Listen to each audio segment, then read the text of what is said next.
We should all consider our efforts regarding student success.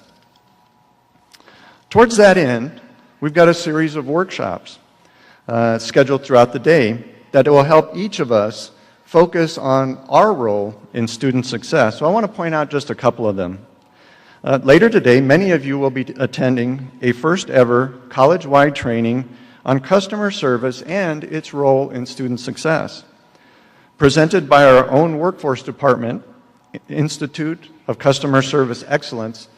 Many of you probably didn't know we had an Institute of Customer Service Excellence, but we do, and they do great work. So they're putting on a workshop for over 200 participants this afternoon.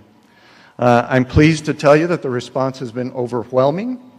It quickly reached its cap of 200 students, so there's a clear need for continued training in this area, and we will continue to offer such workshops in future faculty and professional development sessions into the future and continue improving our programs based on those.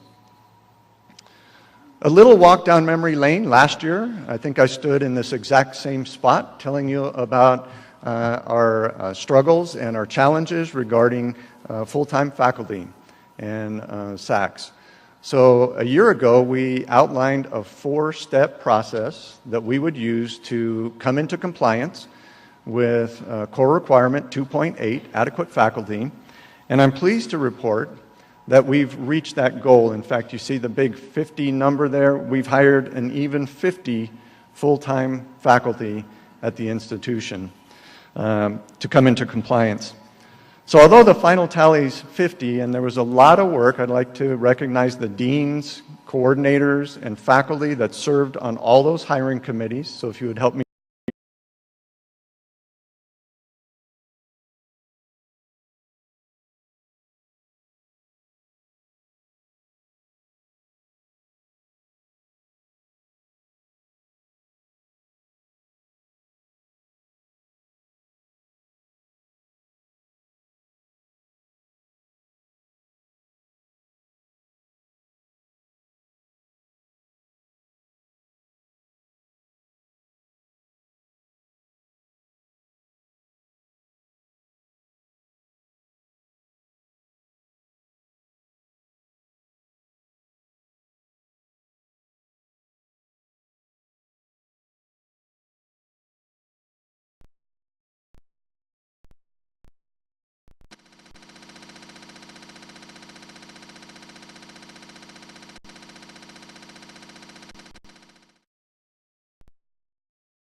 Jan Evler and Susana Rodarding for leading the team that did that. Committee Chair Margie Nelson Rodriguez, training developers Michael Coulihan and Richard Yanez, as well as the entire committee. It was intensive, hard work, and we've got an incredible product as a result. Yeah, congratulations.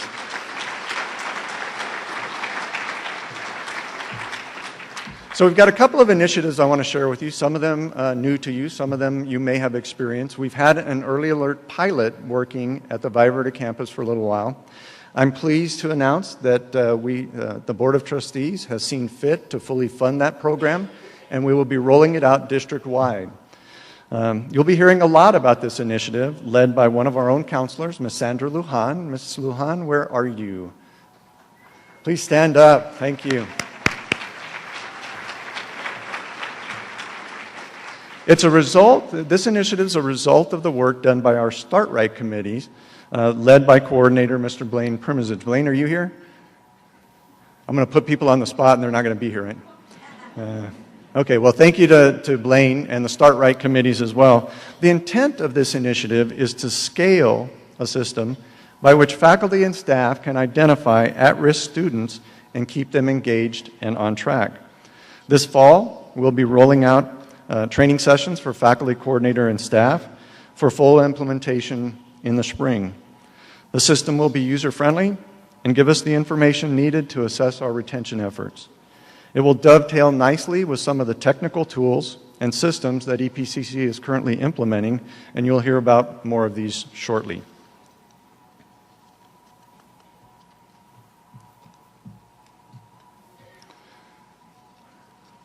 Here again, developmental ed. Many of you are not familiar with House Bill 5. House Bill 5 was recently passed by the Texas legislation. And it calls for a couple of things related to developmental education, actually college readiness. So it calls for the development of 2 high school courses, one in reading, or one in math and one in writing, where high school seniors who have not demonstrated college readiness through the Texas Success Initiative, the TSI exam, to take that course their senior year, and upon successful completion of that course or those courses, that demonstrates college readiness without them having to pass the TSI. We know far too many students come to EPCC and place into developmental ed courses. This was a collaborative effort of ISDs, higher education partners, to develop these courses, and this summer our math and English faculty engaged the ISDs and our UTEP partners to develop the courses. Our role, our continued role, is the oversight of the rigor of these courses, the assessment plan of these courses, and the training of the ISD faculty that will teach these courses. So deans are currently working with their coordinators to develop a list of Level 1 certificates, which is another outcome of House Bill 5, that can be offered to students in the high schools that also have not been able to pass TSI.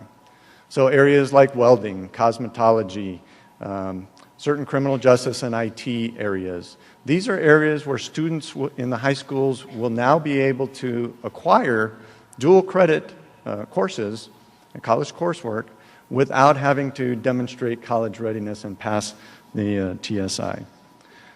Kudos to those faculty that were involved in the development process. There are a number of them. I would just ask that they stand, those of you in the English and math areas, and those deans that have been involved in the development of the courses as well as the training, if you would please stand and let us thank you for that hard work as well.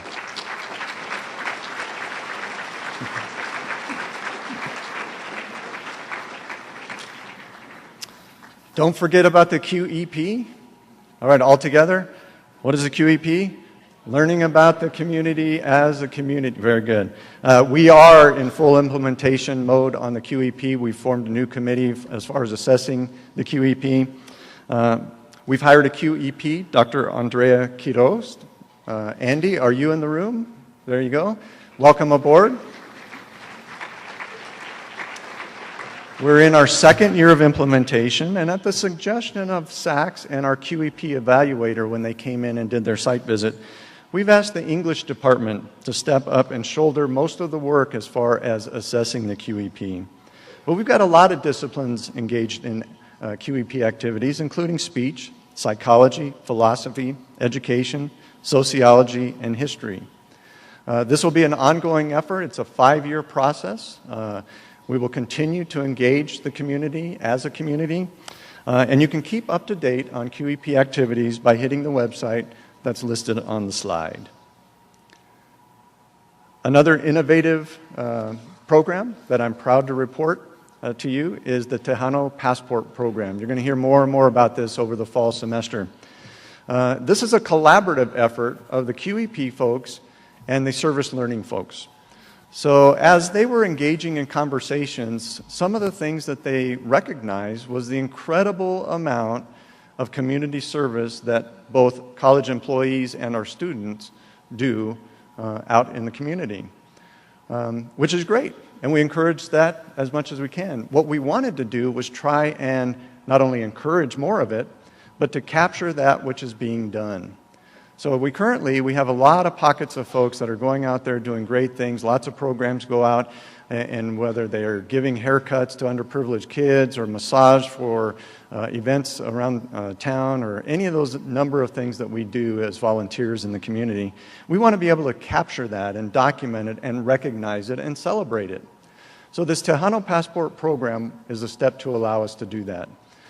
So if you're engaged at all in any sort of volunteerism, community service projects, please contact Andy Quiroz. Again, she's going to be kind of the point person on this initiative so that we can begin the rollout of our brand new Tejano Passport Program. So a big thank you to Dr. Quiroz, but also our service learning coordinators, Ms. Pat Islas. Pat, where are you? And Ms. Naomi Weissman, where are you? Thank you so much for the work and the innovation that we're doing. So I've got a couple of things I'm proud to report. As you know, the college currently has one oversight as far as workforce and CE and instruction. And I want to recognize the CE directors and AVP Kathy Lopez for their work on CE enrollment. The master planners, who you'll hear from shortly, have looked at enrollments, and they're going to give you a lot of good information about trends and that kind of thing. But one of the things we've experienced for a while is decreasing continuing education enrollment. So I'm proud to report that under AVP Lopez, we have formed marketing committees and re-strategized our marketing efforts for our CE students and population. And so through their efforts, we have begun to reverse that trend, and we're now seeing increased enrollment in CE and workforce in general. So kudos to the workforce department. How about a big round of applause for them?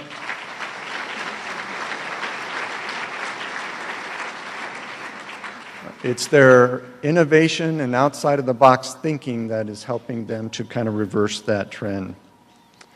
So another couple of walks down memory lane, and then I'll bring my comments to a close. I wanted to talk about last year's presentation. Last year's presentation had a couple of slides on We Hear You. I just want to follow up. It's kind of that Sachs thing, you know, let's close the loop. Let's show you what happened as a result of your feedback. So we heard you.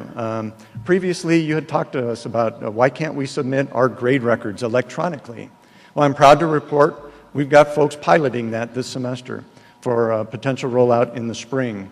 What we're currently looking at is a site very similar to the House Bill site where faculty currently turn in their syllabi.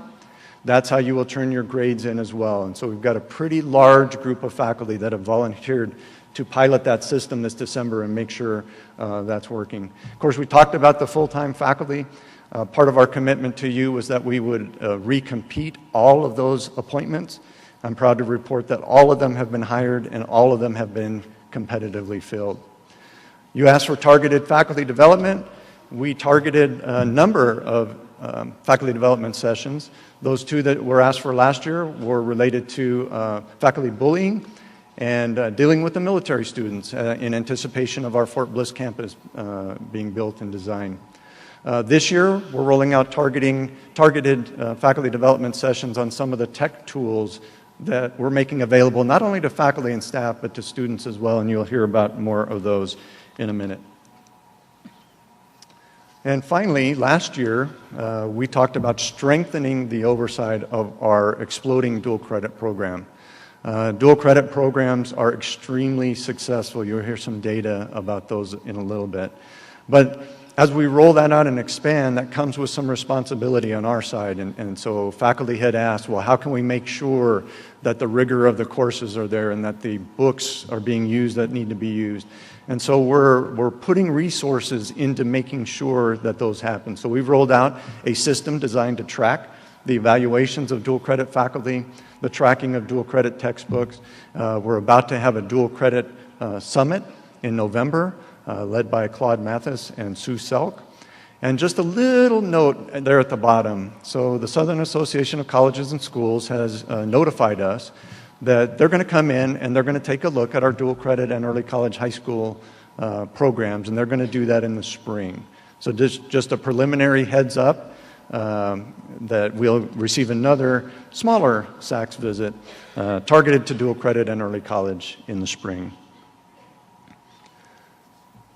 We also heard the students. So last time we did a tuition increase, the students, to our benefit, actually supported the tuition increase. But what they said is there some way that we could visibly see where the money's going? And they specifically mentioned instructional student support services, tutoring centers, labs, other instructional support systems at the college. So when we did the tuition increase last time, we set aside a pot of money. And that money set aside to help us do two things: increase or bolster the student success initiatives and programs that we have at the college, the support systems, but also to make sure that they're standardized across the district.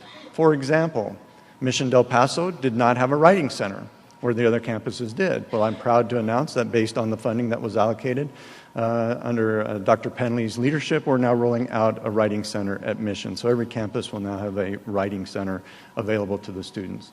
So we'll continue this work moving forward to making sure that our students not only receive the attention they need in the classroom and the engagement they receive in the classroom, but also we know that the classroom sometimes is not enough. So they reach out to other support services. We need to make sure that those support services have the tools and the resources they need to make sure our students succeed as well. So I mentioned a challenge. Here it comes. It's not an onerous challenge. Wow, what a cool graphic. The challenge is simple. I'm asking, based on the resources being allocated and the desire to standardize instructional student support systems in the district, I'm asking faculty and those that work in those areas to engage with each other. The intent of a lab assistant or a tutoring center is not to tutor a student just for the sake of tutoring. It's in support of what's going on in the classroom. But you can't do that if you're a lab assistant unless you know what's going on in the classroom or have received some information from the instructors about what their expectations of their students are should they come to your facility. And I know a lot of that work is being done. A lot of faculty and labs engage with each other. I'm asking to take it to the next level. If you as a faculty member have not gone into the lab that services your particular discipline, I'm asking you to do so. Familiarize yourself with the folks that work there and talk to them about your expectation of what's happening in your classroom and the homework assignments that you give.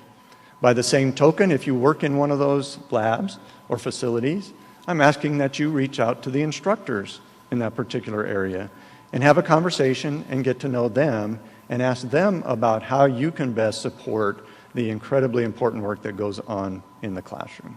Simple challenge. I'm asking each of you to engage in that. With that, I've got a couple of final thank you slides. There are some resources available. This PowerPoint slide presentation will be available on the instructional website. That's the QR code, so it'll be up there in a couple of days where you can refresh your mind on the challenge if you forget what it is, or the incredible successful initiatives that we're rolling out for the fall. So of course this kind of thing isn't possible without the incredible work of a lot of folks. I want to thank you all for coming. But I also want to thank the Faculty Development Office. If you're part of the Faculty Development Office, please stand up. That'll keep me from having to read all of the names. They're the folks that make this possible. Thank you so much.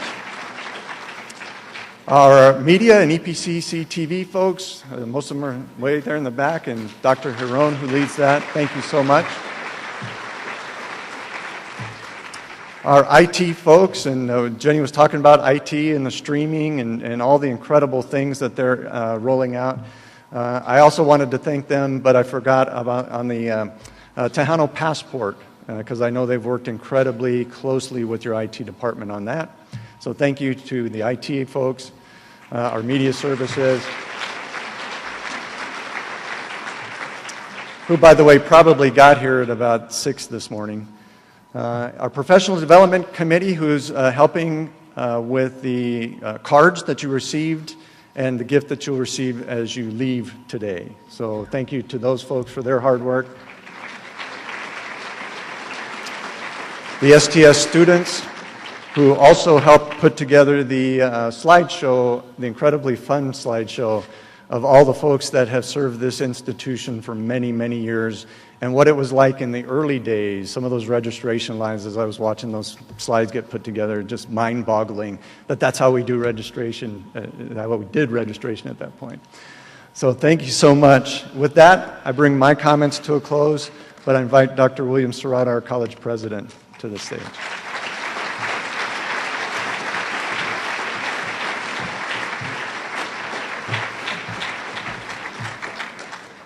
Good morning.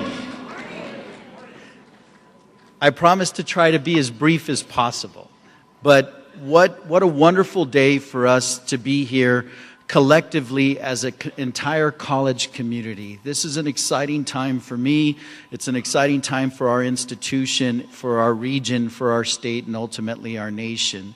As we are gathered here at Fort Bliss, what I do ask is that we all take a moment of silence, that we keep our men and women in uniform in our thoughts and prayers, in particularly as we look towards another military engagement in the Middle East. And so that I ask that we have a brief moment of silence.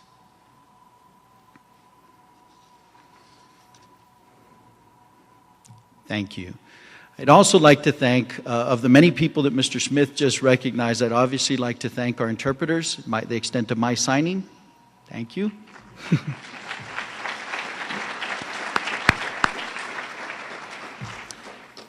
And with that, let us begin. So why are we here? This is something that we've gotten lots of emails about. We've gotten some pointed questions with regards. From my perspective, the reason that we're here is you. Each and every one of you that makes El Paso Community College what it is today. And I will recognize some of you specifically during the presentation, but please understand I appreciate the great work that each and every one of you does on a daily basis. The Board of Trustees and I realize that at the end of every day, 90% of our resources walk out the door. It's you all. We have to make sure that we find a way to ensure that you want to come back to do the great work that you do. And part of that is taking time to come together, see where we are as an institution, where we're heading as an institution, celebrate our successes, and yes, raise some challenges, Mr. Smith. It's also fortunate, I guess luck, sometimes better to be lucky than good. It rained a lot last night. 2 of our campuses flooded last night. So serendipitous that we had closed our college for classes today. So we're fortunate, but I cannot go on without thanking Mr. Lobato, without thanking his crew that are probably working right now on those respective campuses, the deans that kept me in the loop throughout the evening, the officers that worked on this as well to ensure that our campuses are safe and ready to go for tomorrow morning. So again, we were fortunate with regards to that. Mark your calendar. February the 10th, 2015, we will reconvene. And we will have another day. And the way that I see this is the college is just an incredible place. And to have all of our faculty and staff gather together, to see each other, to have a cup of coffee, to converse about what has occurred over the last year, to hear about this together. It's an institutional effort to move this college and our students forward and this region forward. And so on February the 10th of 2015, you will not have to hear me. I only want to come up in the fall, say, here's where we are, this is the state of the institution, what we'll be working with the faculty development as well as the staff to choose a speaker to come in and speak to us. Trends, futurists, I'm up for any and all suggestions, or the faculty development office is up for any and all suggestions on who we should look at bringing. We need to secure them soon. Obviously, the semester will go by very, very quickly. Yes, Mr. Garcia always draws the short straw and has to do that. Thank you, Mr. Garcia. And so we have so much to celebrate, and I want to touch on some of those things. I want to touch on the areas that we have to celebrate that really is about what you do on a daily basis and where we're headed with that. We are 45 years old this year. Yeah, what an accomplishment, absolutely. I congratulate each and every one of you on 45 years of service to the college, to this community, and most importantly to the students that we are privileged to serve. You see those pins up there? Those pins are what you'll receive with that yellow card that you have. It's a token of the college's appreciation. It's in recognition of the 45 years of amazing service that we've had. It's a little larger, so it'll be slightly larger than what I'm wearing. And it's a beautiful pin that we were able to move forward with.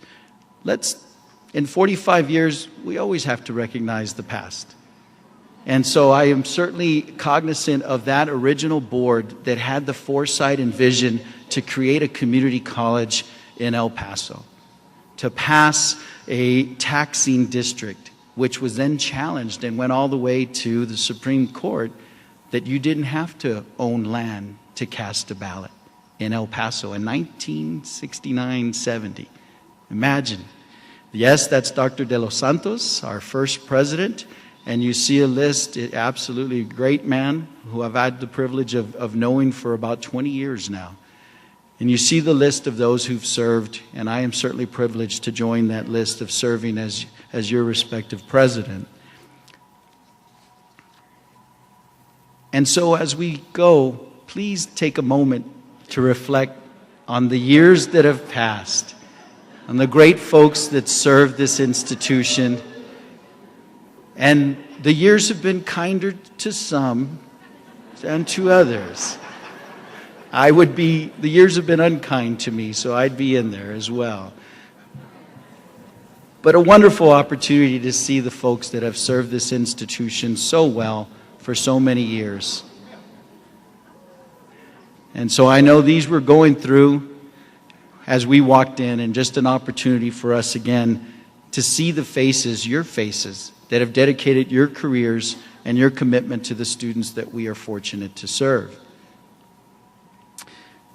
What have we done in those 45 years? We started in the fall of 1971. We were created in 69, opened for classes in 1971 at Logan Heights to 901 students.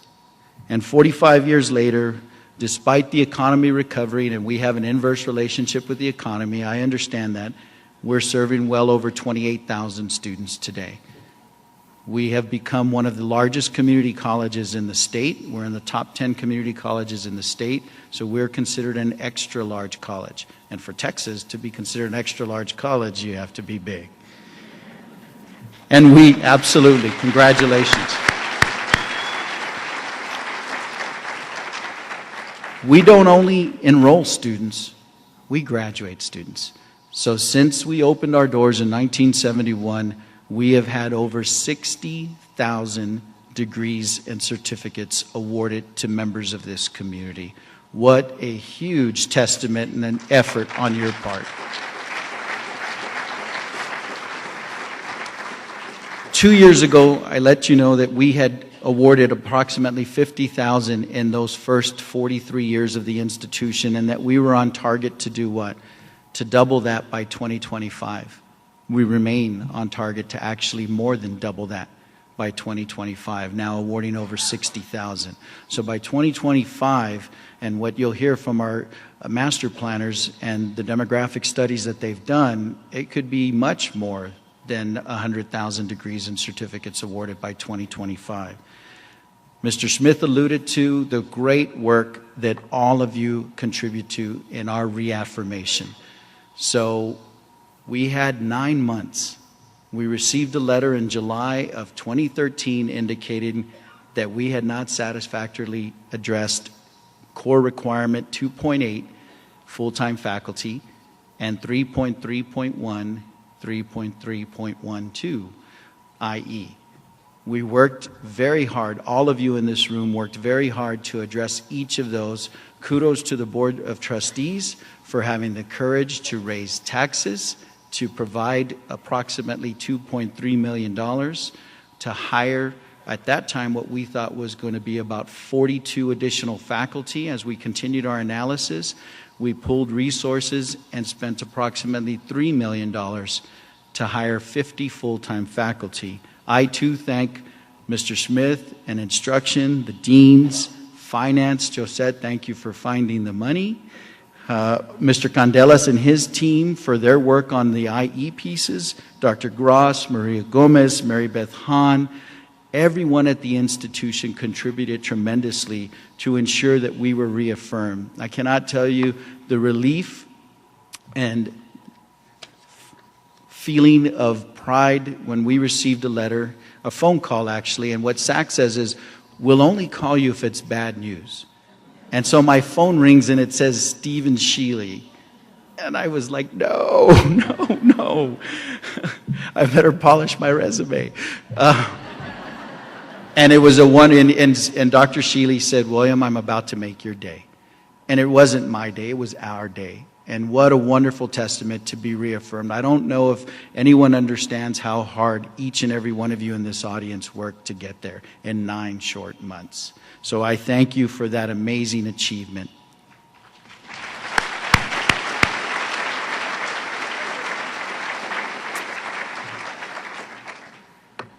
Another incredible achievement, and I want to lay it out so that you understand the brevity of this achievement. You understand the impact of this achievement, and that you can go on and provide the pride that we have, and each of every one of you shares, to the community at large, to our state, and to our nation. There's approximately 1,200 community colleges in our nation. And yes, I know we're missing Alaska and Hawaii, but there's some there too. But 1,200 community colleges, 150 qualified, not that they applied, qualified based on data for the Aspen Prize. 150 out of 1,200. So you go from 1,200 down to about 11% of community colleges qualified for the Aspen Prize from 37 states. And from that, an application was drawn. And we worked hard at the application, and Tony and Dr. Tena and everyone that worked on this, thank you so much for your efforts on this, all of the college that worked on this. But we went from 1,200 to 150, and then there were 10. And your institution is one of the top 10 community colleges in the nation.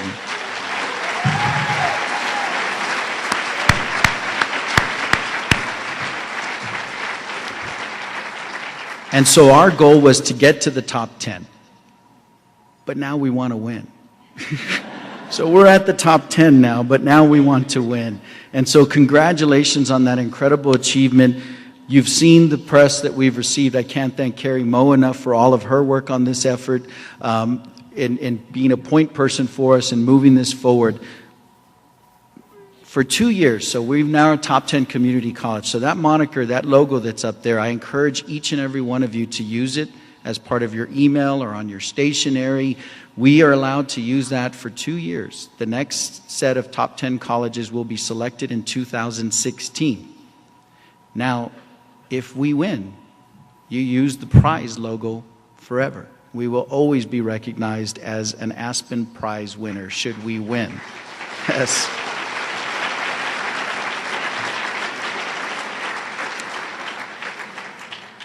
So September 23rd and 24th, next week, the Aspen Prize visiting team will be on campus. And there are many of you in this room who will be working and speaking to that particular committee, who will collect information on all 10 community colleges. And then in January, a distinguished committee will be put together, and they will determine who the Aspen Prize winner for 2015 is, and it will be announced in March of 2015.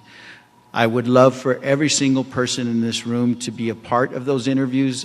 This is just like SACS. Here's who we want to speak to, and we're limited to 4 to 5 people per opportunity and window. We had to ask permission to change breaks by 5 minutes so that we could try to get more in. And fortunately, they said yes. I'm certainly excited, and I thank you for all your efforts on this. Here's part of what led up to us being selected as a top 10 institution. It's now 6 to 7 years in a row, and I know my eyes can't see that far either. So, but this is wonderful that there's that many bullets that we want to recognize. 6 to 7 years in a row that Hispanic Outlook has ranked El Paso Community College first in the number of Hispanic full-time enrollment, first in the number of Hispanic full and part-time faculty, and most importantly, first in awarding associate degrees to Hispanic students. Community College Week, again, for the 6th or 7th year in a row, has ranked us first in Hispanic associate degree producers, first in minority associate degree producers, and we are currently ranked 17th out of those 1,200 community colleges in total associate degrees awarded. These are incredible achievements. It would not occur without the dedication and expertise of everyone in this room, the commitment and passion that you bring towards student success.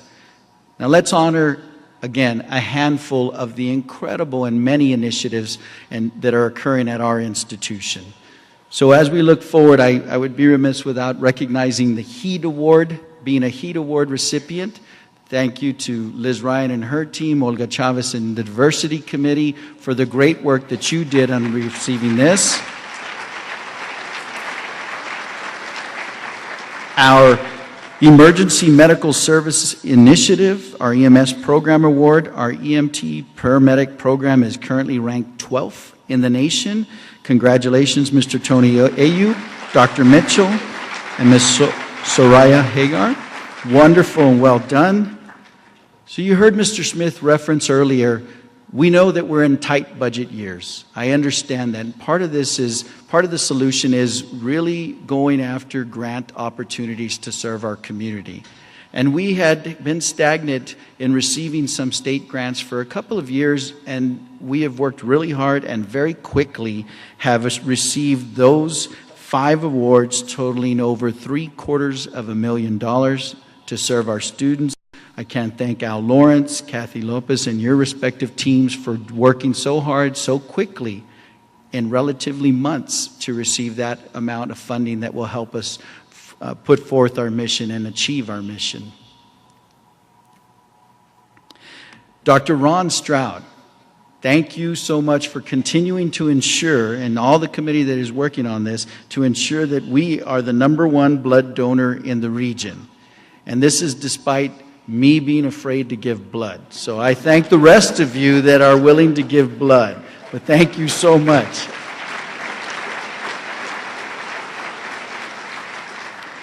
And so how are we making progress on the 4 areas of concentration, the 4 areas of pillars of success, so to speak, that represent our rubric or acronym? How are we working on engagement? Here's some of the extraordinary examples of engagement that we have. Look at all those bullets. Mr. Keith Townsend and the forensics team, our debate team, what an amazing year that you have had. Those are first place, first place, first place, first place. Thank you so much.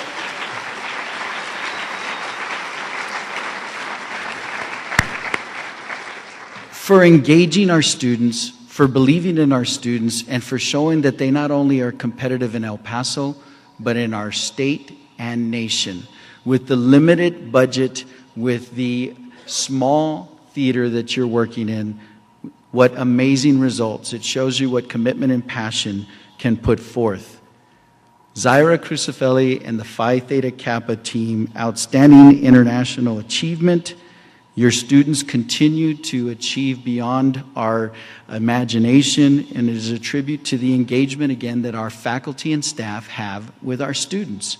If we raise the expectation of what they can achieve, they exceed those expectations. Well done on being a Chapter Distinguished Honors in Action Project Award, Distinguished Theme Award for the Honors in Action, second year in a row, named in the top 100 chapters, not in the state, not in the nation, in the world. Congratulations.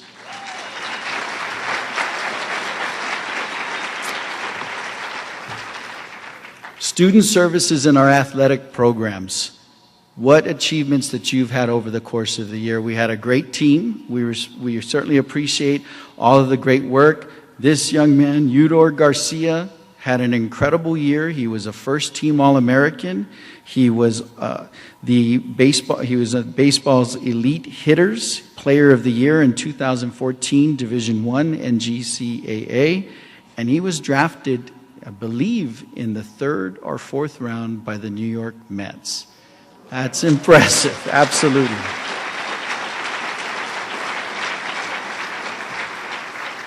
Now, I played baseball for 10 years in going through high school, and I was certainly wanted to be like Eudor, but I was more like Steven. And so I'm certainly appreciative of Steven and his amazing accomplishment of being named NGCAA Award for Superior Academic Achievement. So congratulations to Steven as well. Our athletic director, Felix Hinojosa, and his coaches that take on the half marathon cross country, what amazing achievements that you have had. Award for not only athletically, not only on the track or on the cross country path, but in the classroom. These truly are student athletes. Again, thank you for the work. Thank you for the results of these amazing athletes. Award for Superior Academic Achievement, 3rd place in the nation on the half marathon, our cross country, and these are our men. 3rd region champions for the 3rd straight year, 4th place in the nation. We had George Yater, I believe, who was an All-American.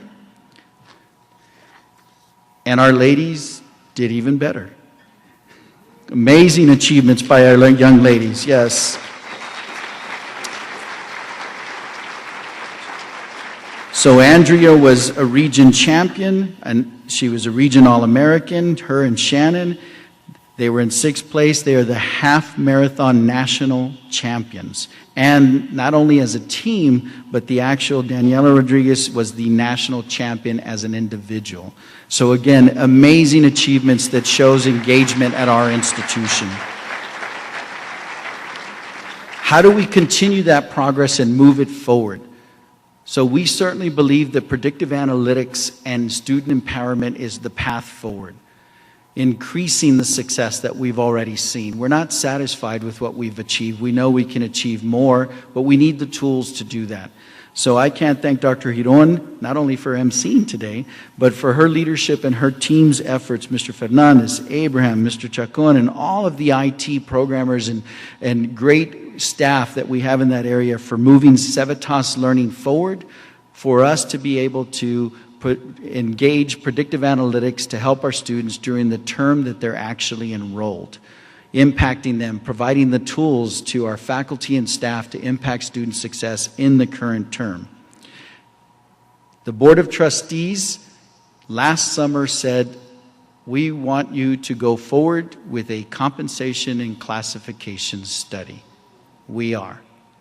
And so we are moving forward with Evergreen Solutions, who I thank AVP Shaughnessy, Mr. Gallardo. Leaders of each of the constituency groups are their designees, Dr. Ramirez, Mr. Gaitan, Ms. Howdegi, and their designees that served on the selection of Evergreen Solutions to be our vendor to move forward with a comprehensive classification and compensation study. Many of you will be meeting with them during the course of the fall semester. You will be asked to fill out forms. You will be asked to conduct focus groups, and I look forward to the results, and the Board of Trustees are committed to implementing the results of this external expert on compensation and classification recommendations.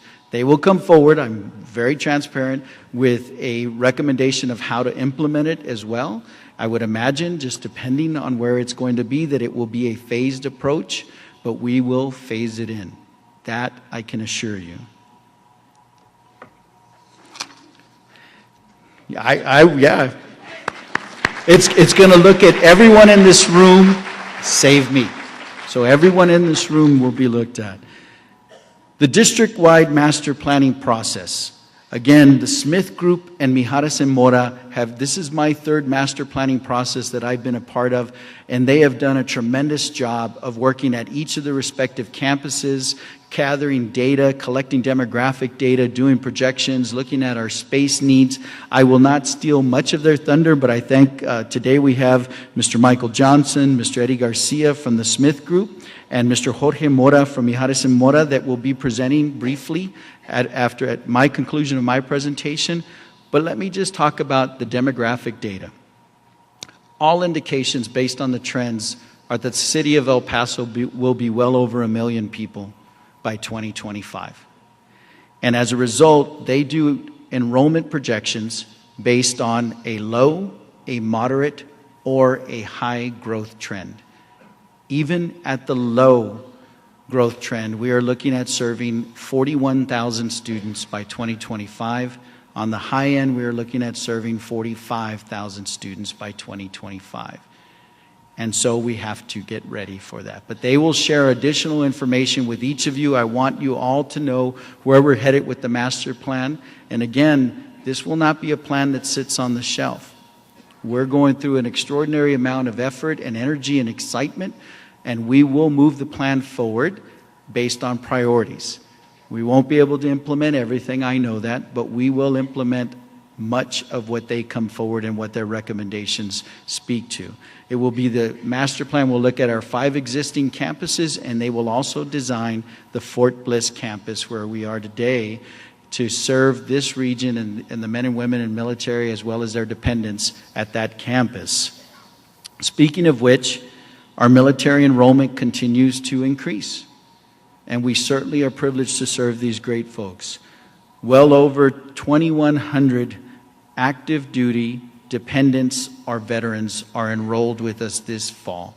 And so we look forward to continuing that wonderful partnership that we have with Fort Bliss and to continuing serving the men and women in uniform who serve us so well when they return to El Paso while they're stationed in El Paso, and to serve the families that are so supportive of them as well. So we're planning for the future, and yes, we have to pay for the future. And so how do we pay for the future? You all know that this institution is funded based on 3 revenue streams: student tuition and fees, state reimbursement for contact hours, and local taxes. That's it. Those are the 3 areas that we are funded on. And so the Board of Trustees last night approved a tuition increase to be implemented in the spring semester to move forward, a tuition and fee increase. The fee increases to our general use fee, which had not been touched in over 10 years. And the general use fee, as you know, is used for us to go forward with incurring debt for construction, for buildings and facilities. And so we have to plan for the future. We are still, by far, the best value in higher education for the students that we serve. 85% of all first-time in college students at EPCC are on some type of financial aid. Thank you, Mr. Lerma and your team. 90% of those are on federal Pell Grant. So we are cognizant of cost, and we do not want to price ourselves out of the market. But we also understand that this is 2/3 of the revenue stream is students, either through tuition and fees or state reimbursement for contact hours. And so we have an obligation to keep it as low as possible, but an understanding that we also, what's missing in the articles on the increased cost of education, the skyrocketing cost of education is what? The draconian cuts in state reimbursement or state support of higher education. And so it's more and more going to be put on the individual, and we will work diligently together to keep our tuition and fees as low as possible, with the understanding that we have to move the institution forward. and we will. Another reference to the financial aid, just to show that we continue to move this forward. Well over 19,596 students have received either a grant, a loan, or on work study for a total of over $77 million in aid that is being distributed to our students. We will continue to work hard partnering with the Chamber to increase the number of students that are filling out the FAFSA form, helping them with that to ensure that all of our students that are eligible for aid receive that aid. Now, the master planning process is moving forward, and as a result, we have to move forward with our strategic plan.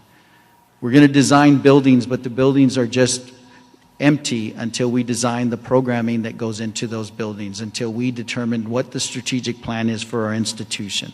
Dr. Byron McClenny, who's the retired Director of Student Success Initiatives at the University of Texas at Austin, served as a president for 32 years at different institutions, a renowned scholar and expert on student success, will lead the Board of Trustees and I in a strategic planning workshop next Friday and Saturday. Next week's going to be really busy.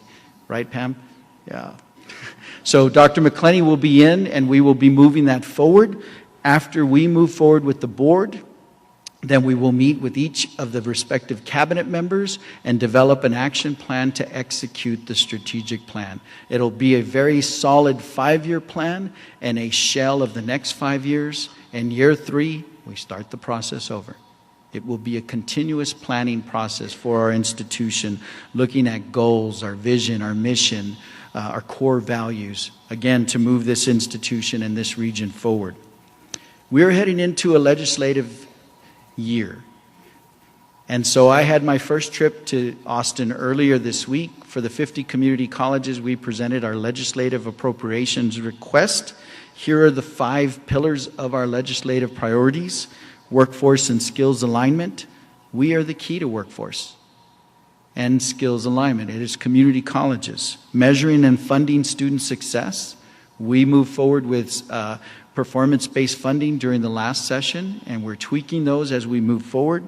College readiness and pre-college programs such as dual credit and early college high schools. We are a leader in that, not only in the state but in the nation. Transfer and articulation is not the issue in El Paso as it is in other parts of the state. We're asking that all the universities use the Texas Common Course numbering system. If you use the same numbering system, then transfer is no longer an issue. And we're also moving forward with Texans and community colleges. We know that this is adult basic education. I'll speak to the new TSI shortly. But what we're looking at is we know that the state has a demand of over 3 million people for adult basic education. And the state funds approximately 100,000. So we have work to do, and the 50 community colleges are moving forward with that. All indications are that it's going to be, let me choose my words wisely, an interesting session. And it'll be a challenging session. The rainy day fund will be at approximately $9 billion, but last night's rain was not enough, I can assure you that. We would need Noah's Ark type of rain. And so $9 billion in the rainy day fund. State revenues through sales tax will be up approximately $6 billion. So there are funds, and yet we're very cautious of what the session will bring. I assure you, and I ask that the constituency groups also please utilize I'm happy to send the legislative priorities, but utilize those in your discussions with your respective groups throughout the state so that we can move forward our agenda for the 50 community colleges with our state legislature. Some items that we're working on collectively. This data shows the percentage of area high school graduates who attempt higher education that are enrolled either at EPCC or UTEP. As a county, over 85% of our graduates who go to college stay right here either at EPCC or UTEP. So we know that I think we have a higher percentage than any other region in the state. And yet, our summer schedule starts before every single one of those districts ends their spring semester. And so you all know that if students enroll immediately after high school graduation, their likelihood for success rises dramatically. Currently, only 61.5% of high school graduates go to college. So in order to create that college-going culture, we're working with faculty and staff to look at our calendar and try and align our calendar more so that we can serve that population. Summer enrollment is an indication of what fall will be like. So if we have a strong summer, in all likelihood, we will have a strong fall. And so I thank the committees that are working on this, and I look forward to your recommendations. We will continue to focus on partnerships. Yeah, that was an interesting day, receiving a check at a ballpark that shall remain nameless. But we received a check for scholarships, and I'll be there. If they're going to have scholarships, I'm there. We will continue to move forward with our partnerships. We are in the final stages of design for the new architecture building that will be located on the Valle Verde campus. This is a wonderful partnership that arose from Texas Tech, creating this grant opportunity, a $5.9 million grant opportunity with money for bricks and mortar, which is very rare in any grant opportunity. So we look forward to the construction of that building coming up. It will be a beautiful building, small but beautiful, and we look forward to that coming up. We know that I look at the demographic data regularly, at the county data, and we see some good things. We see that student or community members, citizens that have an associate's degree or higher rose 2 percentage points. Now 28% of our population has at least an associate's degree. And yet we also saw a 2% increase in the number of students who lack, or the number of citizens who do not have a high school diploma. That rose to 26%. So we know that we still have dropout issues, and so we're working diligently with El Paso ISD, and we created CCTA El Paso, the College and Career Technology Academy, in order to help students that have dropped out and get them back into high school, provide them dual credit opportunities if they qualify, get them graduated from high school and get them into the college so that they can be productive members of our society. We know that education is the greatest disruptor of poverty, and therefore we need to ensure that we're getting these students through their high school diploma and into the college. We opened our 7th early college high school with Burgess and EPISD. We're certainly excited about this. It is a school within a school model. They'll take 100 to 125 students every year till it's between 400 and 500 students within the school. Their 9th grade wing is now the early college high school wing. So we look forward to this being as successful as our other 6. We're also working with Socorro on submitting an application for Socorro High School to have a school within a school model as well. Now, I believe in early college high schools, and I believe in the success of them, but I also understand that they're not scalable. And I'll speak to what is scalable as we move forward. We are focused on creating a college-going culture. The number did rise. It rose from 60.4% to, from 61.4 to 61.5% of students going to college right after high school. We exceed the state average, which is approximately 57%. Yet the national average is 68.2. So that's the benchmark. We need at least 68% of our graduates, high school graduates, going to college. I would like them all to come to EPCC, but we just need them to go to college to create an increased educational attainment level, which will create a better quality of life in our region. And so I firmly believe that college begins in kindergarten. And you set the tone and the expectation of students that in 12, 13 years, they will be freshmen at the community college or at the university of their choice. And so last fall, we adopted Campestre Elementary at Socorro Independent School District. That was our ceremony there. This week, or last week rather, we adopted Douglas Elementary in El Paso ISD. And these are pilot programs intentionally providing the information that the districts need to set that expectation. The literature is very clear. Children as early as 2nd and 3rd grade determine if they're going to college. And yet higher education waits till they're seniors in high school to recruit them. So we're going to create that college-going culture and that expectation. We will be working with Isleta Independent School District to move forward on adopting Isleta Elementary later this fall, and then we'll start to work with the other 9 school districts. Data-oriented, those 3 school districts account for over 85% of all students in K through 12 in El Paso County. Now, we're going to work with all of them, but we're looking at ROI. How many students can we encourage from these particular districts to move forward? Higher education only pays off if you complete. Complete, and I'm not saying everyone has to complete a bachelor's or a master's or a doctorate, but complete the certificate, complete the associate's degree, and then move forward. And so we continue to move forward with these efforts, and part of that is the Texas Success Initiative. Marissa Pierce and her team are moving forward with testing students, making the high school's testing sites once again based on the new exam, so that the high schools can test students while they're sophomores to determine 2 things. Are you college ready? If you are, let's see dual credit opportunities. If you're not, let's take care of those developmental and remedial needs while you're still in high school so that you can be graduate college ready. In a decade, we've seen enrollment rise 25% at our institution.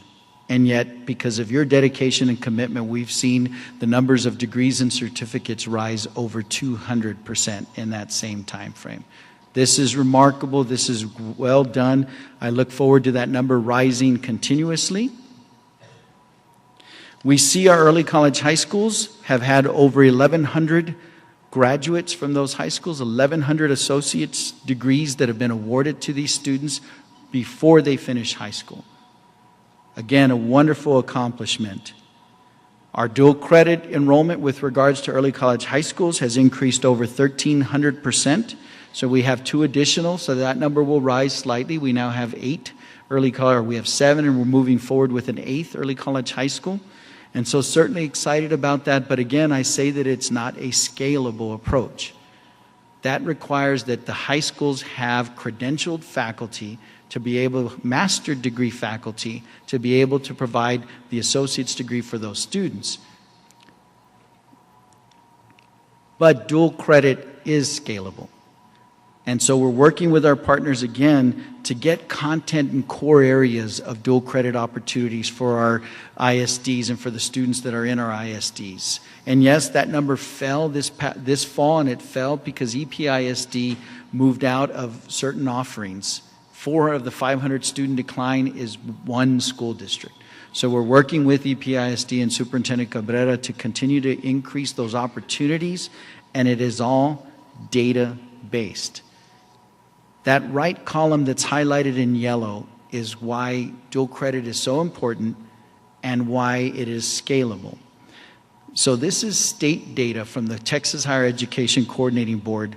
So you see that over 16,000 students that had between 1 credit hour and 11 credit hours, and then you see their results. They persist at over 88% from first year in college to second year in college, and then 53.3% of them have earned either an associate's degree or a baccalaureate degree 5 years later. This is now competing with graduation rates of the flagship institution in our state. If they have 12 to 30 hours, it jumps up to 63.7% of them having the degree, and their persistence rate jumps up over 90%. And then, of course, the early college high school students, of course, that's who those are. If they have 31 or more hours, their persistence rate is almost 93%, and over 72% of them have an associate's degree or a baccalaureate degree 5 years later.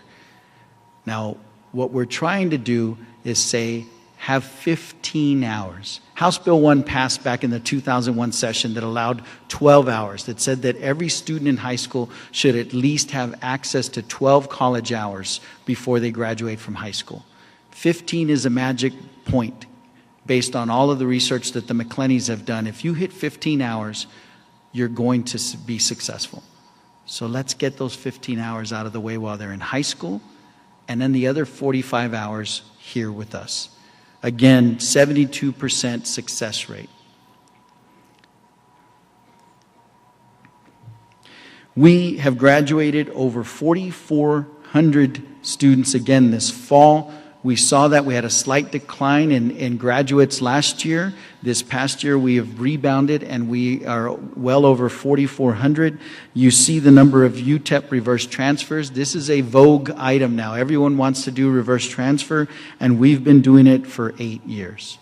Again, leaders in moving this initiative forward. It shows our commitment and dedication to completion. And again, that is a tribute to each and every one of you on moving our institution forward.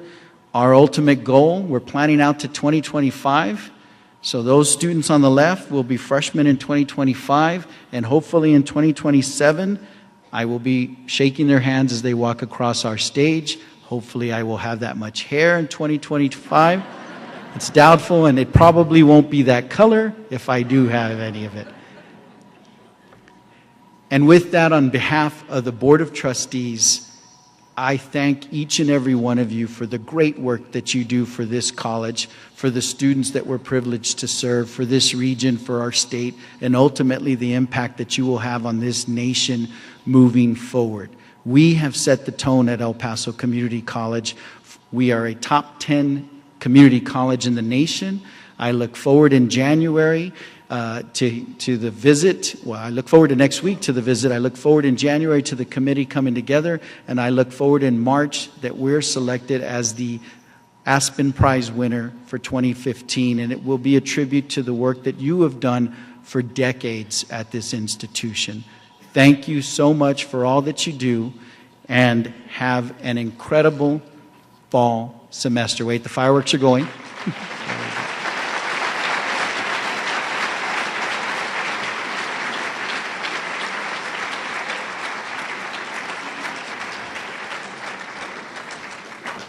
Now, I have laid out where we are, and I tried not to steal the thunder of our colleagues from the Smith Group and Mijares and Mora, so I would like to now call on our master planners to come forward, Mr. Johnson, Michael Johnson, Eddie Garcia, and Jorge Mora, to provide you an update, a very brief update of where the college is in the master planning process, where we're headed, and how we will get there.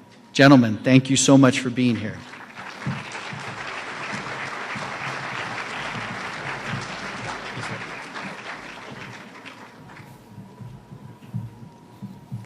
Thank you, Dr. Serrata. Good morning, everybody. My name is Eddie Garcia. I'm a principal and architect with Smith Group JJR.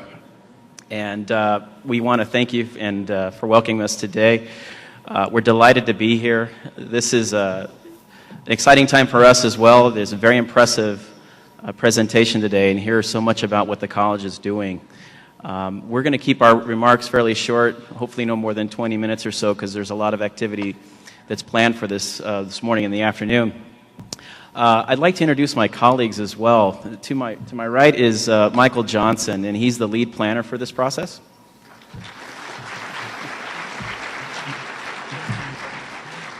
And also to my right is our partner, Mr. Jorge Mora of Mijares Mora Architects, a local architecture firm in El Paso. Jorge is a really tremendous guy, and he's a great partner to be with. We've gone back quite a few years together. We worked together a little bit at the Texas Tech Health Sciences Centers back when the first building was made. He's been involved with the community, a pillar in the community here locally, past president of the Rotary Club, and most recently completed the Eastlake High School, and amongst other municipal projects he's had throughout the city. So very much has been engaged in the community. He's a big part of who we are and part of our success here today. And he's been our guide, our Sherpa, if you will, along this entire process. So I really do appreciate his guidance and leadership with us.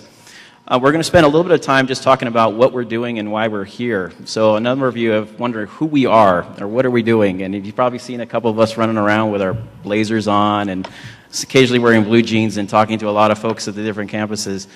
But we are actually an architectural design planning firm, and we're also engineers, and we're designers, landscape architects, etc. And we're part of a big team of people with a focus of higher education facilities.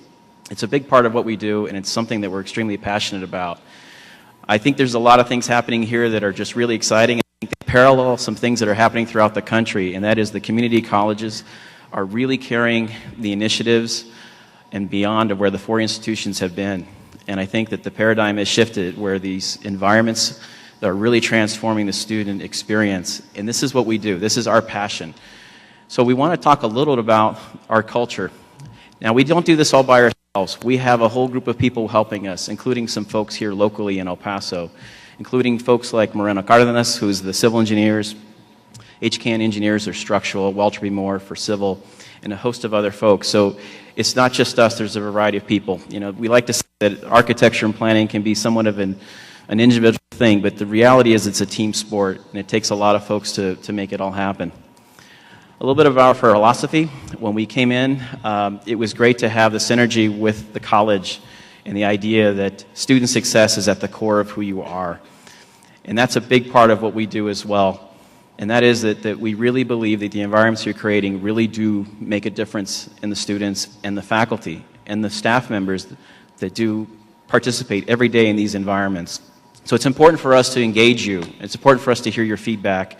And we really do believe that much to a core of our philosophy is building relationships, but also knowing that these relationships and what we do together as a team really do make the product or the project a much better project than ever we thought. It's inherent in the making and its process, and we do appreciate it. A lot of themes today about student success and how exciting at the time it is here at El Paso. We concur. This doesn't happen that often. What we're looking at is a 10-year master plan, but not just at an individual campus. It's district-wide, but even more so. It's an understanding of where you want to go, and this doesn't happen throughout the country as often, where you actually have an additional campus in the same time. Sometimes you'll just see an individual master plan by itself, but to do a district-wide approach, campus by campus, and design a brand new campus at the same time is unique. So kudos to the team here in recognizing that. This process that we have is about a 10-month process together. Could take about 12. There's a lot of good information coming out. But the success of this together is not going to happen without your engagement, so we do appreciate that. So what is a master plan? Well, for us, it's not just a document, but it's going to be a series of guiding principles that are going to help the college move forward with the framework for the student success and beyond for the 10 years. It's a document that has to be implementable. Like Dr. Serrata said, this is something that's not going to sit on the shelf. It has to be sustainable. It has to be affordable. It has to be defensible. But more importantly, it has to really support student success here at the college. Our process is also one of engagement. We've been here for the last week, but this process didn't start on Monday. It started back in April together. We've had many committees. We've met with the vice presidents of the part of the cabinet, various advisory groups, the campuses individually, and including the community. And our process is built on thought of creating small alternatives that are outcomes of this engagement. So you'll notice a bunch of arrows going around in circles. It's also an iterative process, which means that we listen, we engage with you, we bring you solutions to think about, and those alternatives will move forward with the actual master plan once it's finished. We've also reached out to your students in the community using social media. This is probably the only commercial we'll do today. This is epccmasterplan.com, or excuse me, epcmasterplan.mindmixer.com. This is the social media website where we're using to gain input from both the students and the communities abroad. You can see some of the percentages of folks that have participated this far. There's a lot of good questions and an opportunity to post comments and interest that you may have on what you'd like to see over the next 10 years here at the college. Some good information has come out of that. Now, there's a lot of comments. We sort of see 5 key things that are happening, and they really do align with your strategic plan. One of them is just the sense of collaboration in the community here. This is a really, really wonderful big family that have been introduced to, and we do appreciate the fact that you welcomed into this as well. The hospitality has been great, but we see so much more collaboration that wants to happen. We also see the diversity of programs that are needed. So we know that there's a great health care program that's at Rio Grande. What other opportunities for multiple programs that could support that? Vibrancy on each campus. Making the full college experience on each campus was something that we heard. And accessible in a variety of ways, whether it's through technology, transportation, and what have you, that all of these things are factored into our plan. Now, all this is happening over the course of 6 steps. So, as we talked about, starting in April, hoping to finish in March, our plan is to essentially, we're at the midpoint right now, but our plan is to take all this information and over the course of the next 3 or 4 months, put that together, which begins or at least presented as the preliminary plan process, and eventually the final document. So we're midway through our process at this moment. It started with the discovery phase, where we got a chance to meet everybody at the college and hear about the culture and the goals and the vision and how this can align with your strategic plan. We looked at an analysis phase, and Michael is going to talk a little bit about some of the outcome in terms of where your enrollment's going, projections for the future, opportunities from an environment standpoint and framework standpoint, infrastructure standpoint, where that might take us. So from here on out, what you'll begin to start to see is our early recommendations, and hopefully by the time we get to March, the final document. And then immediately after that, we'll move into the design of the Fort Pierce campus. So a lot of exciting things in the months ahead, so we appreciate your engagement and your interest. Michael?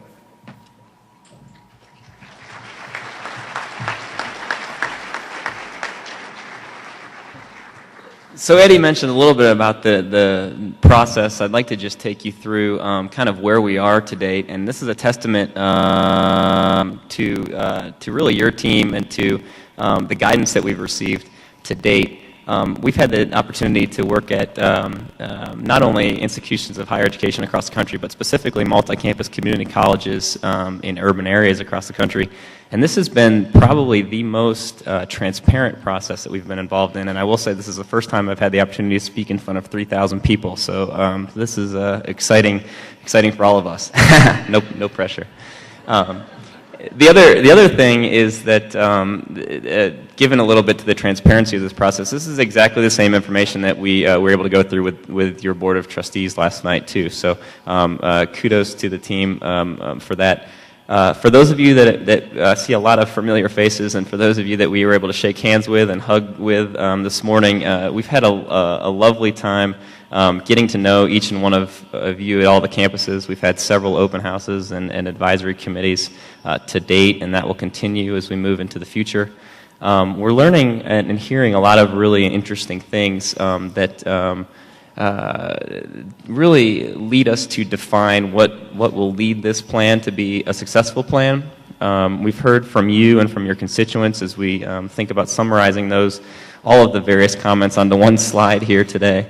But we've been challenged to make sure that this is not only a visionary plan to accomplish all of the goals that Dr. Serrata laid out, but it also has to be implementable. Because if this is a plan that sits on the shelf, we've certainly failed you. We talked a lot about what defines the unique culture of EPCC, and I mentioned it before. The word family has come up several times, and it's you do have a unique and really inspiring culture here, and it's really been fun to be a part of to date. The other thing that's come up quite a bit is this idea of student success, and how can the master plan encourage student success, and how can the facilities that we plan for encourage student success? What are the triggers for success from a multitude of different perspectives?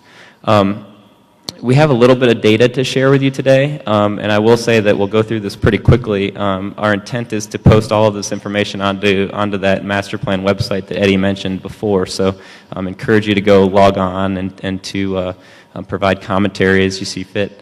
I'm almost as much of a data geek as Dr. Serrata, but I really enjoy the data-informed nature of this process. Dr. Serrata mentioned the notion of enrollment and the great strides that you all have made. This is just showing really between 2003 and 2010, and each line represents an upward trend for each one of your campuses historically. We've also worked with our demographers and with our team here to help identify and map each of the student address locations to understand the specific characteristics of some of the students that you're serving from across the county. This is a graph here that shows El Paso County, and each of the colors and each of the dots represents one student location, and the colors are representative of each of the campuses that they attend. we've used that to help us project enrollments as we move forward. So Dr. Sharada has talked a lot about the extreme and really exciting growth that is anticipated in the county. When we look at these catchment areas, if you will, for ability to capture students moving forward, I think that means a lot of important growth opportunities for each of your campuses. This is a graph that really from darkest color to lightest color indicates now not only looking backwards but looking forwards, tremendous projected growth certainly in East El Paso and some of the northern neighborhoods, and how do we make sure that we're serving those students correctly. We've done a lot of work to understand how you're using your existing classroom and laboratory and instructional facilities on campus, and I think really the takeaway is you're using these facilities quite well, and I know you all are feeling the pinch on the maybe lack of space to serve the amount of students that you need to serve. I think we're using that as a benchmark moving forward to help understand how can we have the appropriate amount of instructional facilities and also some of those support facilities that encourage student success as we move forward. This is a graph here that just shows each one of the campuses in your empire here at El Paso Community College. The dark line up top indicates classroom utilization. The coordinating board suggests 32 hours per week is a goal, and you are exactly right on that goal. You can see some of the campuses are a little bit above, and some of the campuses are a little bit below.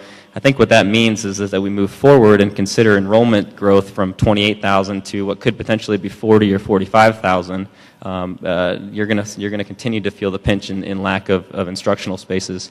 The same can be said with some of the classroom lab facilities on campus, and so a lot of data went into this. We've coded each and every room on your campuses. We've done work with a lot of your teammates to kind of do these roll-up graphics, but just wanted to emphasize the kind of data-informed nature of the process that has led us to at least understanding the framework for change here as part of the 2025 master plan. When we think about projecting enrollments moving forward and understanding that number that Dr. Sharada mentioned early on, we want to look specifically at the population growth. So the two lines on this chart are total population in El Paso County, anticipated to grow to over 1 million people by 2025. The second line is a red line that we use that's indicative of really higher education population. So that's an 18 to 24 population. Nearly 60% of that 1 million people will be in the 18 to 24 demographic by 2025, so 600,000 people. We've used that to really project, as Dr. Sharada alluded to earlier, a high, a medium, and a low population growth, and really exciting opportunities to grow the college enrollments from 28,000 approximately today to what could be, and we're planning for 45,000, which could be a best case scenario.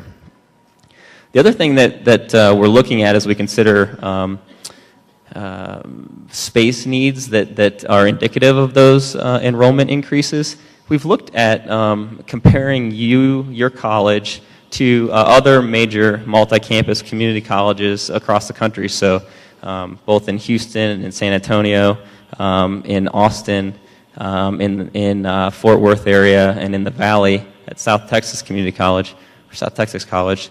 The graph is indicative that we use a measurable of gross square feet per full-time enrollment, and we're beginning to understand that really a testament to a lot of the good work and that you all do. You're using your resources very efficiently is probably the best way to say it. We think comparing El Paso Community College to some of those other colleges, you're educating the similar amount of students with less space. As we think about projecting then space moving forward, this is probably the simplest graphic that has about probably 40 slides behind it that went into the projections. But the best way to explain this is that darkest kind of black box in the corner represents the 1 million or so gross square feet of academic and support space that you have on all of your campuses. As we look into the future, we're projecting the potential need for over 2 million gross square feet to accommodate not only your existing students, but students moving forward. And then we've also taken a look at each one of your campuses and begun to understand the implications. Again, looking at the same metric for growth, the dark black box by campus indicates the number of square footage of space on each of those campuses, and projecting those growth forward. Those boxes are all to scale. Obviously, with Valle Verde campus, nearly 50% of your students, but you'll notice growth at each one of the campuses, including the little box just to the right of the Valle Verde campus, which is the potential to grow a new Fort Bliss campus. I'd like to hand it over to my colleague Jorge for the fun part of this presentation. Thank you. Good morning. I get to do the fun part. You know, I'm an architect. I understand volume and space and color and how people experience the spaces that we form. What all of this data means is that the college is growing and has been growing for many years. And the college has not embarked on a facilities growth plan for many, many years. So all of this data indicates that you guys are doing with what you have. And so you're going to have to grow, you're going to have to expand, you're going to have to renovate facilities so that we can contribute to student success.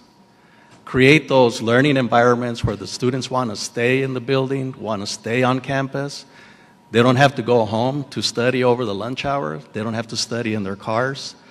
So our role as architects is going to be, in this particular phase, is make recommendations on the development of those type of spaces that will contribute to student success in terms of the quality of the environment that they're in, the shape and form, the accessibility, the collaborative spaces that students can engage each other with in preparing for exams, and simply socializing. So, as a resident of El Paso, born and raised and reared in El Paso, and except for the 5 years of penance that I did in Lubbock while I went to architecture school, I lived all of my life in El Paso, and I have seen the growth, the tremendous growth.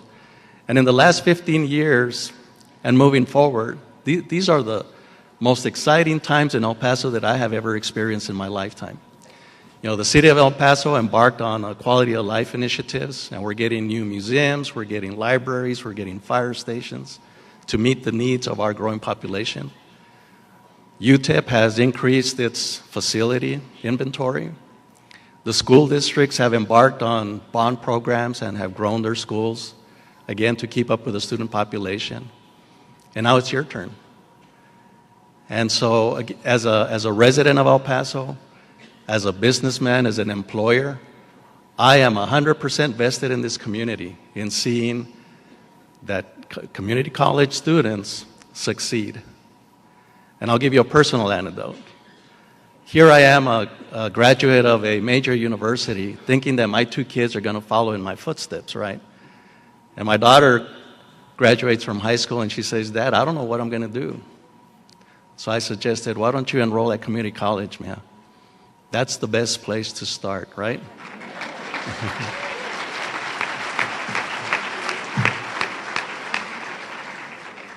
And 60 credit hours later, 4 semesters later, she transferred to a 4-year university and graduated in December. And if it weren't for community college having given her that opportunity to find herself, I don't know where she'd be. But again, this master plan will provide recommendations for the direction that the college may take in its future growth plans, and again, contributing to student success. Thank you.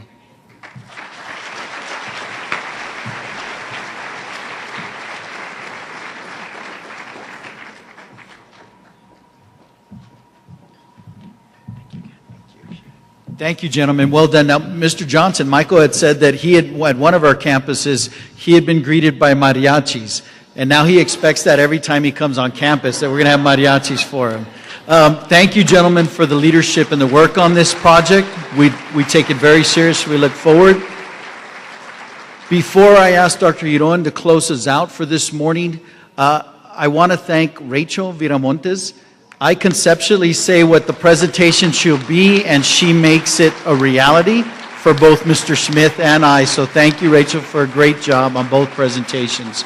I'll ask Dr. Giron now to close us out. This is the first of many professional development days, and it's not just a day. We have all the other professional development activities that we conduct at our institution, but this is a special day for us to gather as an entire college to see where we're headed and what the great things that you've accomplished. Dr. Giron, please close us out. Thank you. As we conclude our session today, let me thank Dr. Serrata, Vice President Smith, the Smith Group, and the Mijares Mora team for being here this morning. Great presentations, right? Yeah. Yeah. And what we've learned from these presentations is that we've done a lot already. We have a lot to do to ensure student success. And as Dr. Serrata and Steve presented, I'm going to ask all of you, are you up to the challenge? Because they presented a challenge for us this morning. So let's show them that we're up for the challenge. It's an exciting time to be part of EPCC, and again, we've got to keep moving forward. I really want to thank our interpreters today, all of the teams that helped put this great event together, the planning groups, the technical teams that were here to put the teams together. And I thank all of you for being here. Have a great, productive day and a wonderful rest of the semester. Thank you.